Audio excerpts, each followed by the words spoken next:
Hello, Solomon Mars here. I wanted to do this video because I wanted to talk about the scene that I did for the Cops and Robbers animated short that is now on Netflix. And you can see here that it's only really like a 5-second piece that I did, and it's not even this clip here isn't the full clip, because right at this scene here, when she looks at the camera, it actually zooms in.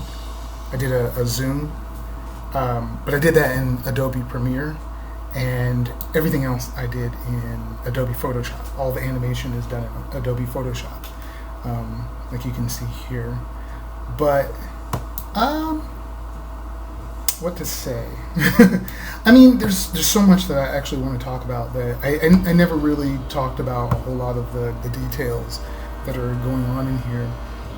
One, it's very different than the style of animation that I usually do, which is more along the lines of I do sort of a just nearly traditional animation of I do, there's ink and paint, like I have lines. And with this I was like, well, let's do something that's more so shapes. I really, like that was one of the first thoughts that I had when Timothy came to me and asked if I wanted to be a part of the project. And he told me about it, and he sent me the video of, or he sent me the link to the full poem that he did on Instagram, and he posted it on Instagram. He sent me the link to that, and it immediately resonated with me. And so I started just almost immediately, my brain just started going, just tick tick tick tick tick tick, and I had all these ideas. And so immediately I was sending him a bunch of and Arnon like a bunch of ideas, and they let us sort of pick the scene that we wanted to do. If I had been fast enough early on, maybe I could have done more than one, but I'm glad that I didn't, because it gave other people the opportunity, more animators, the opportunity to come in and do other scenes. And I think it just ultimately came out really beautiful, the whole film.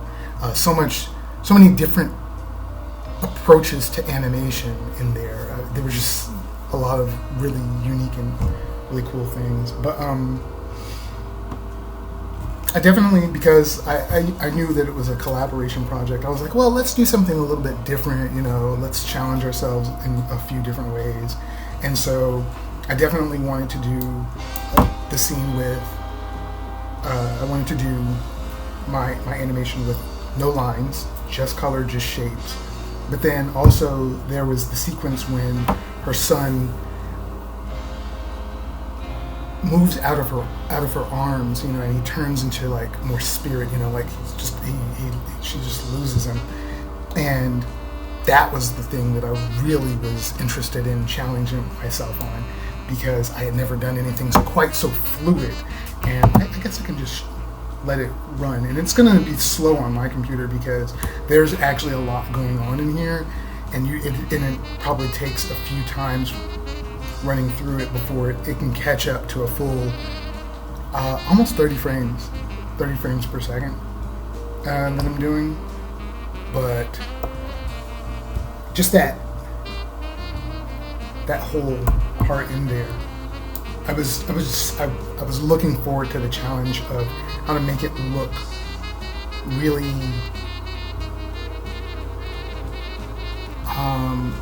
just sort of ghostly, ethereal, and just sort of fluid and like mist or something, just I don't know, spiritual, and that's part of the reason why I didn't want to do ink lines, because I knew that inking all of that would just be a pain in the butt, so I didn't want to do that. There's like little details, and I just wanted to talk about like some of the little details again. I didn't talk about it anywhere, but like the tears, I went ahead and took a page out of Studio Ghibli's book and made sure that the tears were large enough to be, they're readable. I wanted them to be readable at a distance. So we have that. And then, I can show you here. You can see all the layers.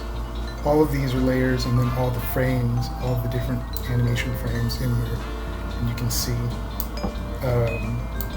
that I was working with here. And like the mom's vest is two different, there's two layers. There's a little red underlining layer, and then the actual kente colors on top. And I want to talk about and then, the color, her dress, and her foot, and then her arm, her hair is a different layer, her face is a different layer, the eyes are a different layer. And the same with the sun, there are all these different layers, and then there's one of her arms is on a layer above all the others because it's supposed to be in front because she's cradling him. And I had to make sure that I just had everything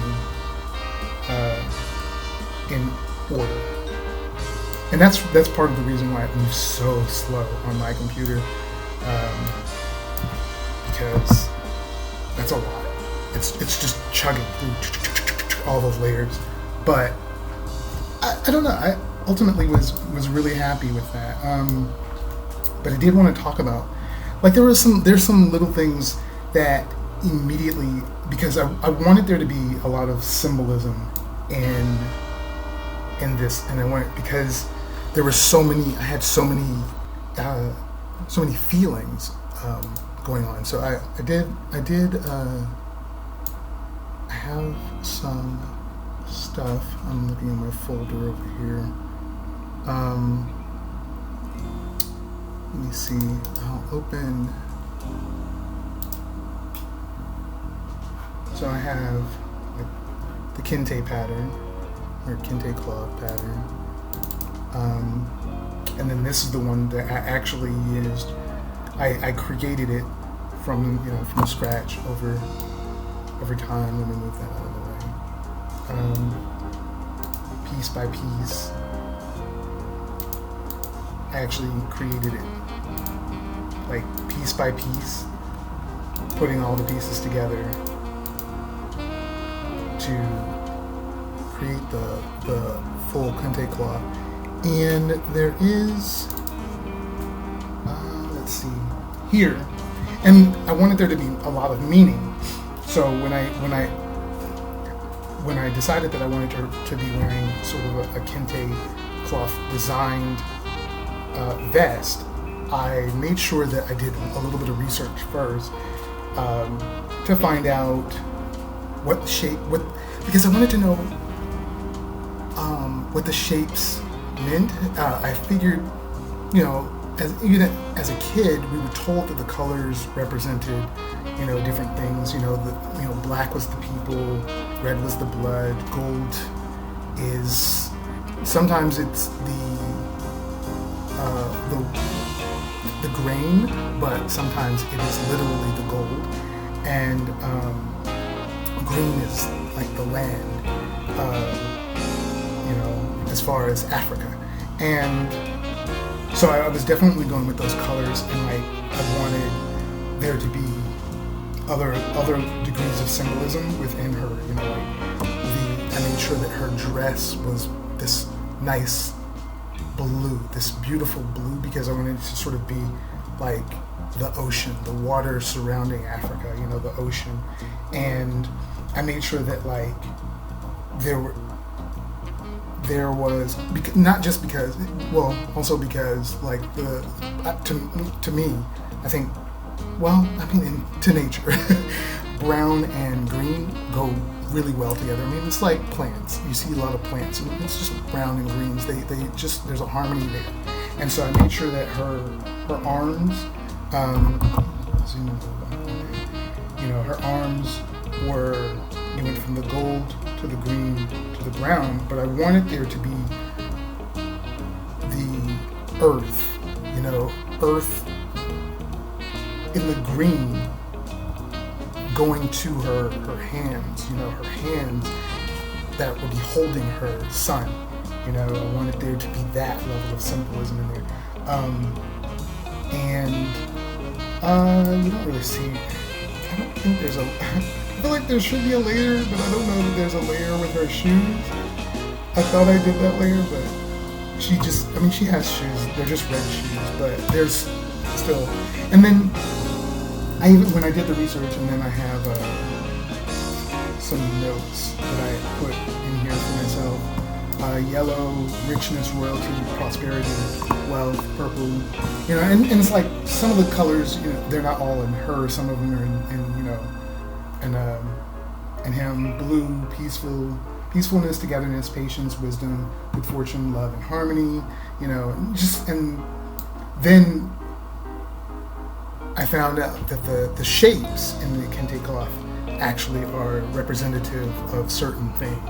And that was interesting, and ignore my bad spelling in here, because apparently I wasn't. These were notes for me, and I never had intentions to show anybody these particular notes. But well, you can see that I misspelled things like triangle. But the square represents the earth, cosmos, fertility, and life, and it worked with her being the mother.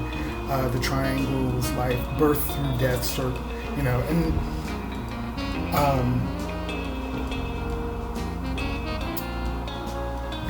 trying to remember. And then I'm just obsessed with tessellations, so they're overlapping, they're locking, they're interlocking, they're overlapping, and to create the whole thing. I just love that kind of thing, tessellation and stuff. But yeah, and I did a couple. These are actually bigger pictures that I did here, just to get a design of her head, her face, her hair, and how I was going to make it look like let me actually see if I can.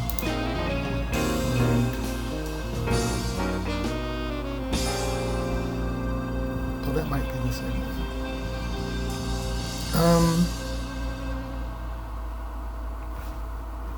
Well,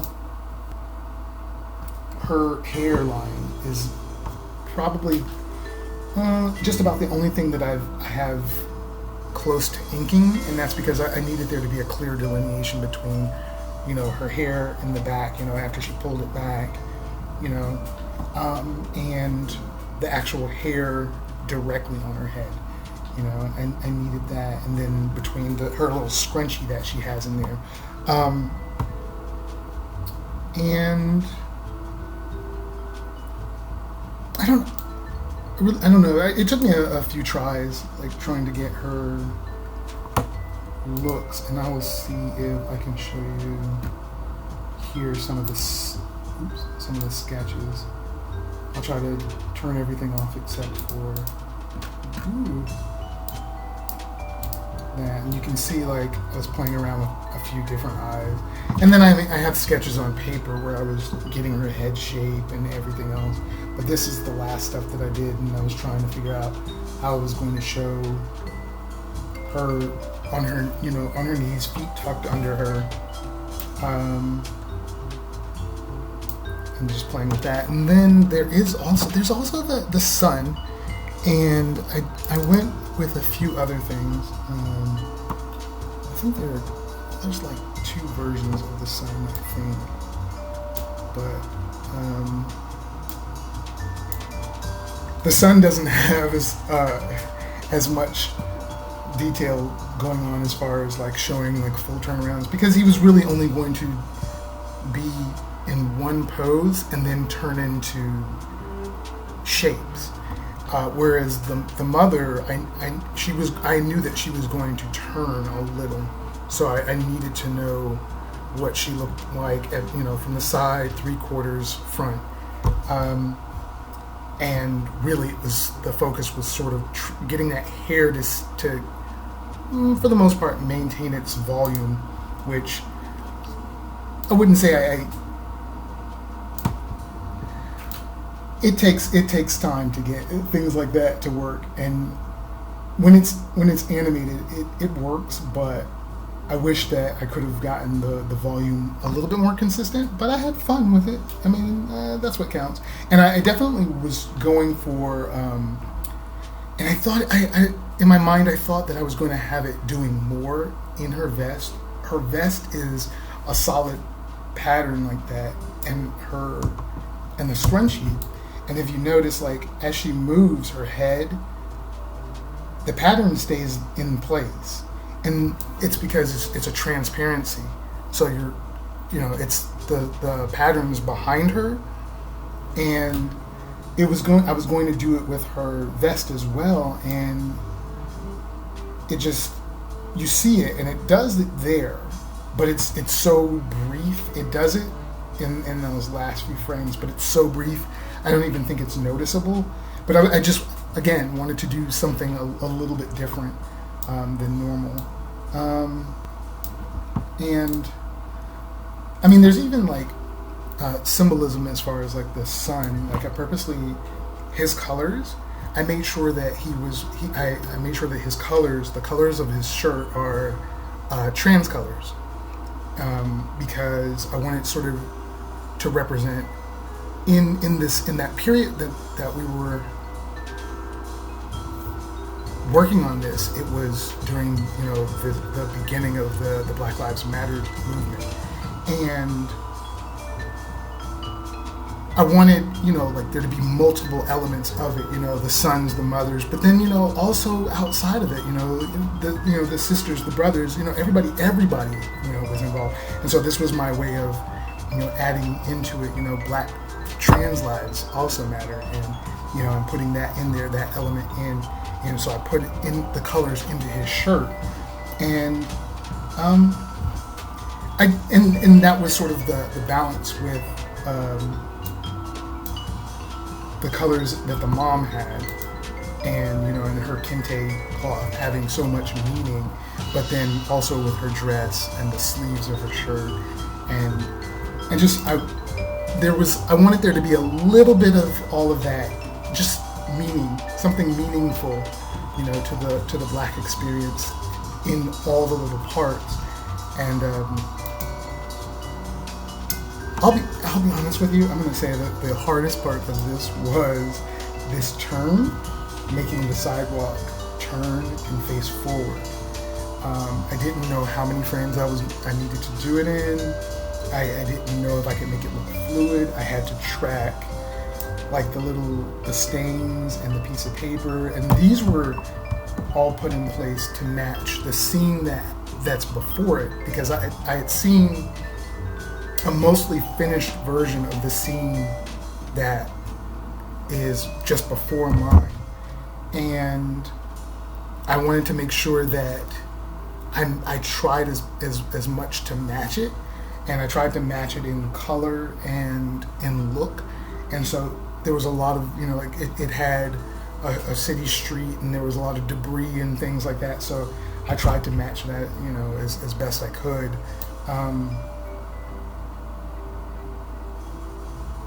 And I guess I will, let me see if I can turn everything off on this one except for, unless I'm going to see if I have a sketch version of the animation by itself. I thought that I did. Rough animation, is that it? Yes. So I do have that, and that's what it looks like. The rough animation. And because I didn't want that last frame to be so blurry, I redrew. I just took a screenshot of the last frame and then brought it back into Photoshop, and then at like 300 res, I just redrew the whole thing. And because the kente cloth is so large, I was able to drop that back in and get it just right, and just I was able to make sure that the zoom looked good and clean once it came close to the camera, that it was still clean. That was my concern, because you can see here in the rough, just zooming it's very, very fuzzy. And I redrew the mouth, and it's a little bit cleaner. I redrew the mouth so that I wanted to get her expression correct. But yeah.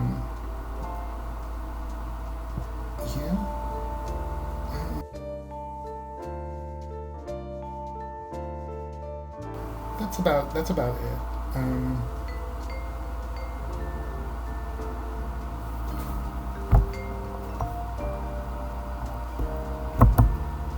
I just felt like I wanted to just talk about all the little bitty elements in here and just sort of show some of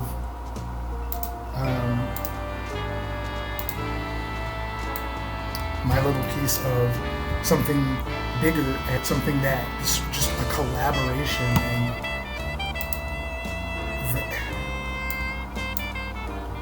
I'm really honored to have been a part of, and never would have expected it to be as far as it is. I thought it was for maybe the animation and film circuit, and it was going to do that, and maybe just be on Instagram and YouTube initially was what it was. And I was like, oh, okay, I guess it'll be something on Instagram and YouTube, and that's cool. I love that, yeah. And I was on board, and then Timothy and Arnon were talking about maybe entering it into some film festivals, and I was like, oh, awesome. Okay, it's going to be in some animation film festivals, some just regular film festivals, and I was like, oh, that's going to be cool. That's going to be cool. And I never expected it to end up attached to people like Jada Pinkett Smith, and then end up on Netflix, and that's really cool. Yeah, and I'm just glad that I'm a part of it, and I was asked to be a part of it, because it really gave me a chance to get something out of me that I couldn't, when everything was happening at the beginning of 2020, the end of 2019, for as long as it's been happening, I've never really been able to find a way to express it. There's an anxiety and a tension that's inside of me, and I never really knew how to express it. And I try so much in all of my work, whether it's just general art, my paintings, in my comic books. I've tried in my animation. I'm still working on trying to express that, and trying to express all these ways that I feel. And there was so much happening that I just sort of felt, I don't know, I felt, I don't want to say helpless, but helpless to be able to express myself properly. And being asked to be a part of this allowed me to sort of this outpouring, of just thought and emotion, and all this stuff sort of came bubbling up and sort of pouring out, and and like I said, there were other versions of this scene that didn't get made, and just different ideas, but I got them out on paper, sketched, and I was able to get those out.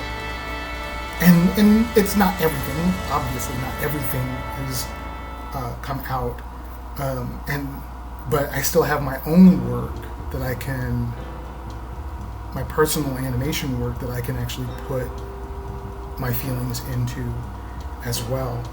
And I feel like, but this helped sort of uncork that bottle and sort of let everything really start pouring out. When I was really I was depressed. I reached this point of depression, and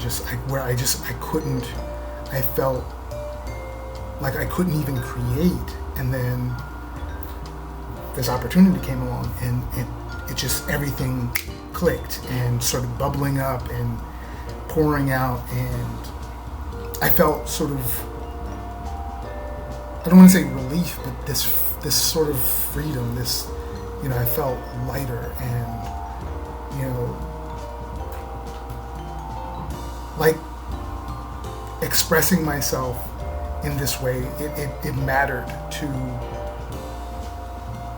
the overall, just everything. I felt like this was my way of, just contributing and moving and helping and just doing and expressing and hopefully, and I was hoping that my piece of the short will, along with everybody else's parts, resonate with people in the way that, like the poem that Timothy did resonated with me and triggered all of this outpouring that when I was sort of, and it wasn't even like an art block, but yeah.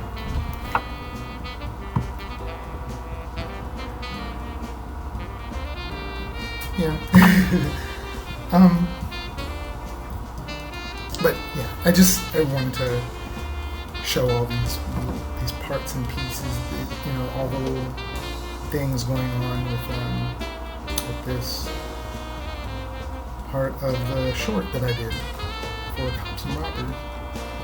So thank you for watching and listening to me ramble, as I have a tendency to do. And I hope you enjoyed. I hope you enjoyed it. Yeah. Because I enjoyed making it.